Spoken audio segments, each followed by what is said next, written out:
अस्सलाम वालेकुम दोस्तों, मेरा नाम बिलाल हुसैन है और आज फिर मैं आपकी खिदमत में हाजिर हुआ हूँ। प्लीज़ मुझे सब्सक्राइब ज़रूर कीजिएगा। आज मैं आप लोगों को बताऊंगा कि आप अपने माइक्रोफोन की सेटिंग कैसे कर सकते हैं। तो सबसे पहले चलते हैं, आप स्टार्ट पे चले जाएं। ये देखें, स्टार्ट पे चले गए, वहाँ से कंट्रोल पैनल पे जाना है। कंट्रोल पैनल पे चले गए। कंट्रोल पैनल पे जाने के बाद आपने हार्डवेयर एंड साउंड पे क्लिक किया। यहाँ पर क्लिक करने के बाद ये देखें साउंड लिखा हुआ है, यहाँ पे क्लिक कीजिए। मुझे सब्सक्राइब ज़रूर करें। इसके बाद ये स्पीकर का आ रहा है, हमने रिकॉर्डिंग चेक करनी है। ये मेरा माइक्रोफोन देखें चल रहा है, मैं रिकॉर्डिंग कर रहा हूँ। इसके लिए आपने इसके ऊपर क्लिक करना है।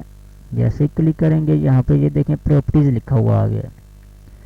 प्रॉपर्टीज़ पे क्लिक करें, ये माइक्रोफोन आ गया। यहाँ से आप अपने माइक्रोफोन का आइकन भी चेंज कर सकते हैं। ये लिस्टन लिखा हुआ है, यहाँ पे क्लिक नहीं होना चाहिए। यहाँ पे अगर क्लिक हुआ तो आपका माइक्रोफोन नहीं चलेगा।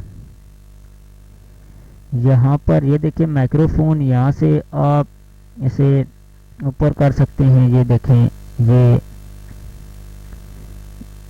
ये आगे चेकिंग है, बस यहाँ पर आपका क्लिक नहीं होना चाहिए।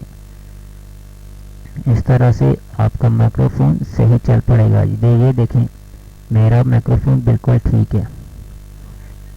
उम्मीद करता हूँ कि आपको मेरी ये वीडियो पसंद आई होगी। प्लीज़ मुझे सब्सक्राइब ज़रूर कीजिएगा। अल्लाह हाफिज़।